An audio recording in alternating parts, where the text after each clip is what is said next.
अध्यक्ष महोदय,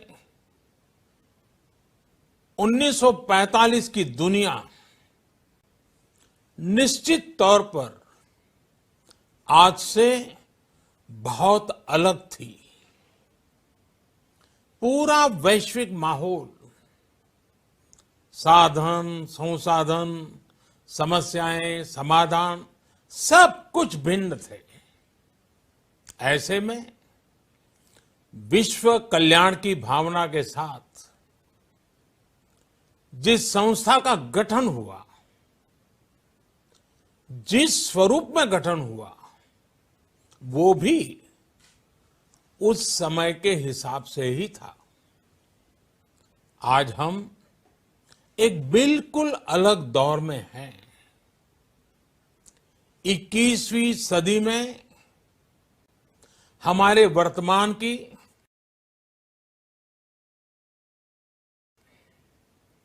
हमारे भविष्य की आवश्यकताएं और चुनौतियां अब कुछ और है। इसलिए आज पूरे विश्व समुदाय के सामने एक बहुत बड़ा सवाल है कि जिस संस्था का गठन तब की परिस्थितियों में हुआ था, उसका स्वरूप क्या आज भी प्रासंगिक है? सदी बदल जाए और हम न बदलें तो बदलाव लाने की ताकत भी कमजोर हो जाती है। अगर हम बीते 75 वर्षों में संयुक्त राष्ट्र की उपलब्धियों का मूल्यांकन करें तो अनेक उपलब्धियां दिखाई देती हैं, लेकिन इसके साथ ही अनेक ऐसे उदाहरण भी हैं जो संयुक्त राष्ट्र के सामने गंभीर आत्ममंथन की आवश्यकता खड़ी करते हैं। ये बात सही है कि कहने को तो तीसरा विश्व युद्ध नहीं हुआ, लेकिन इस बात को नकार नहीं सकते कि अनेकों युद्ध हुए, अनेकों गृह युद्ध भी हुए।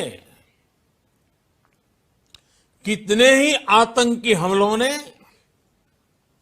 पूरी दुनिया को थर्रा कर रख दिया। खून की नदियां बहती रही।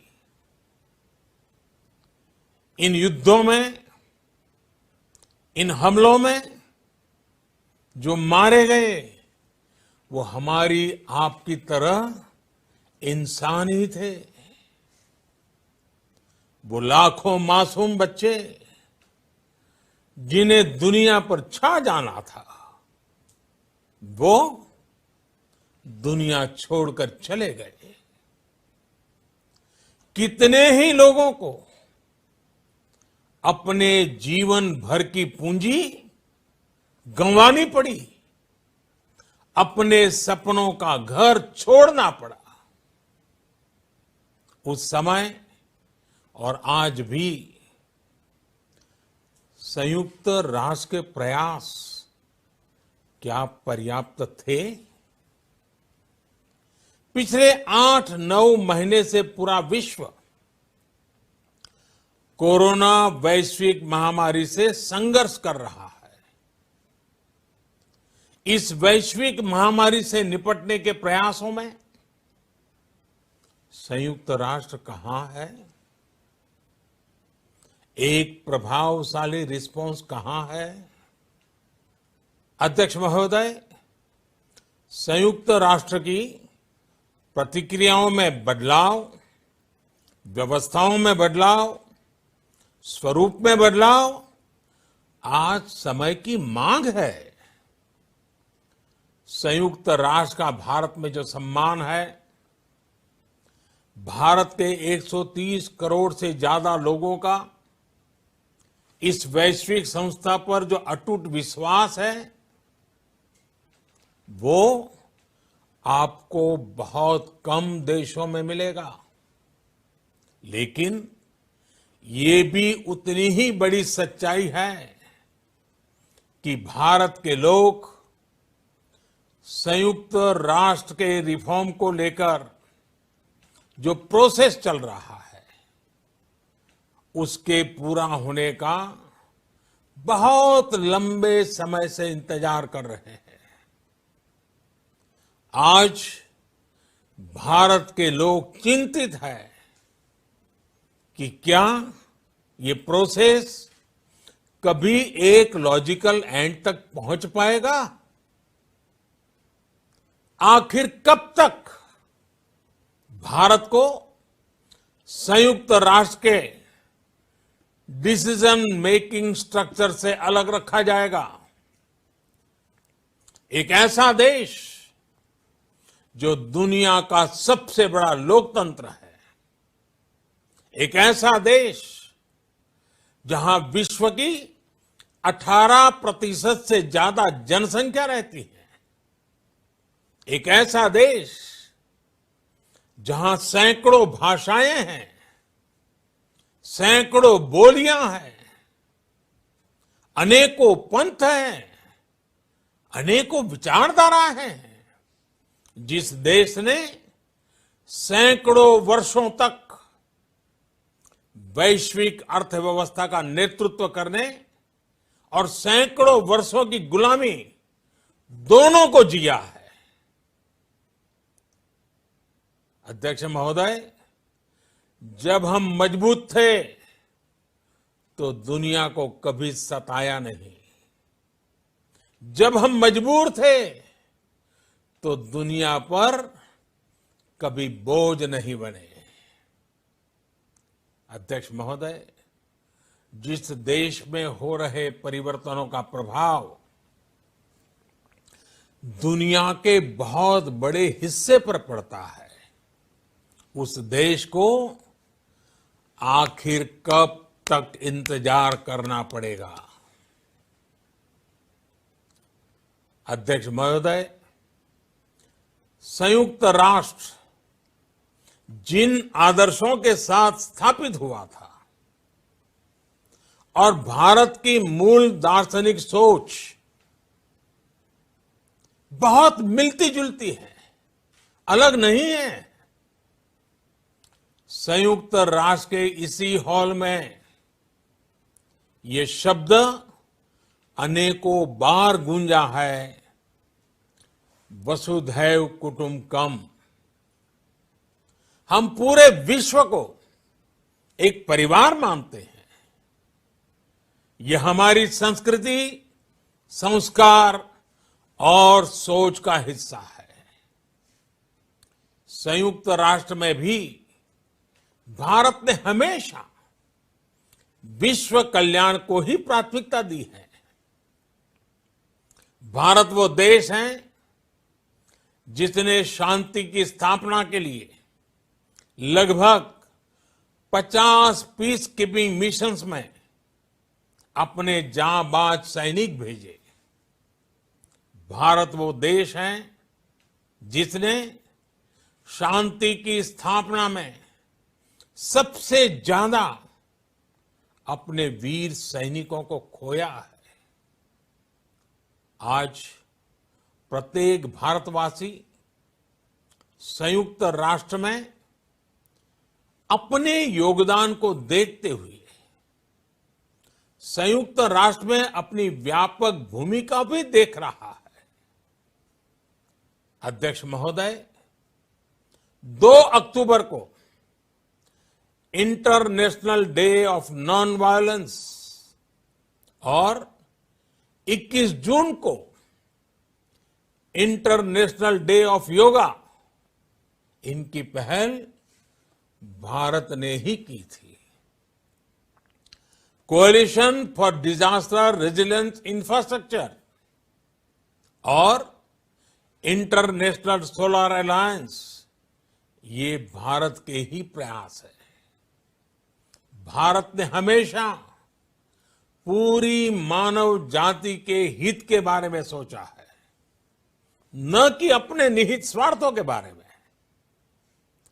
भारत की नीतियां हमेशा से इसी दर्शन से प्रेरित रही है।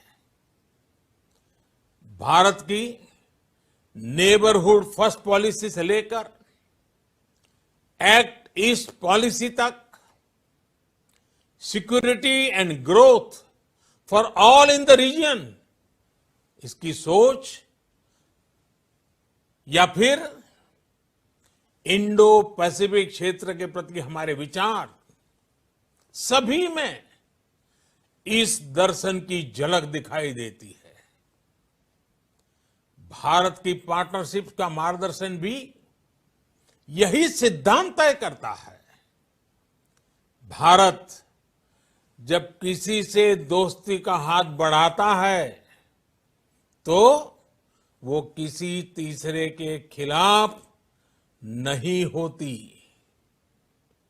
भारत जब विकास की साझेदारी मजबूत करता है तो उसके पीछे किसी साथी देश को मजबूर करने की सोच नहीं होती। हम अपनी विकास यात्रा से मिले अनुभव साझा करने में कभी पीछे नहीं रहते। अध्यक्ष महोदय, पैंडेमिक के इस मुश्किल समय में भी भारत की फार्मा इंडस्ट्री ने 150 से अधिक देशों को जरूरी दवाइयां भेजी हैं। विश्व के सबसे बड़े वैक्सीन उत्पादक देश के तौर पर आज मैं वैश्विक समुदाय को एक और आश्वासन देना चाहता हूं। भारत की वैक्सीन प्रोडक्शन और वैक्सीन डिलीवरी क्षमता पूरी मानवता को इस संकट से बाहर निकालने के लिए काम आएगी। हम भारत में और अपने पड़ोस में फेज 3 क्लिनिकल ट्रायल्स की तरफ बढ़ रहे हैं। वैक्सीन की डिलीवरी के लिए कोल्ड चेन और स्टोरेज जैसी क्षमता बढ़ाने में भी भारत सभी की मदद करेगा। अध्यक्ष महोदय, अगले वर्ष जनवरी से भारत सुरक्षा परिषद के अस्थायी सदस्य के तौर पर भी अपना दायित्व निभाएगा। दुनिया के अनेक देशों ने भारत पर जो विश्वास जताया है, मैं उसके लिए सभी साथी देशों का आभार प्रकट करता हूं। विश्व के सबसे बड़े लोकतंत्र होने की प्रतिष्ठा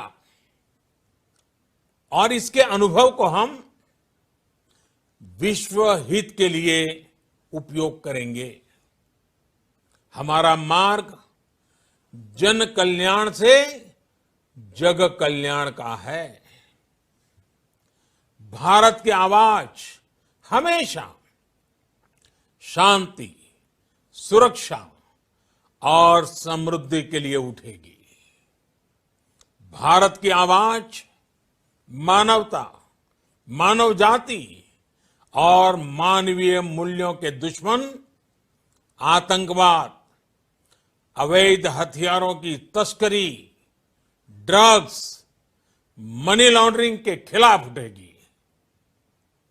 भारत की सांस्कृतिक धरोहर, संस्कार, हजारों वर्षों के अनुभव हमेशा विकासशील देशों को ताकत देंगे। भारत के अनुभव, भारत की उतार चढ़ाव से भरी विकास यात्रा विश्व कल्याण के मार्ग को मजबूत करेगी। अध्यक्ष महोदय, बीते कुछ वर्षों में रिफॉर्म, परफॉर्म, ट्रांसफॉर्म इस मंत्र के साथ भारत ने करोड़ों भारतीयों के जीवन में बड़े बदलाव लाने का काम किया है। ये अनुभव विश्व के बहुत से देशों के लिए उतने ही उपयोगी हैं जितने हमारे लिए। सिर्फ 4-5 साल में 400 मिलियन से ज्यादा लोगों को बैंकिंग सिस्टम से जोड़ना आसान नहीं था, लेकिन भारत ने ये करके दिखाया।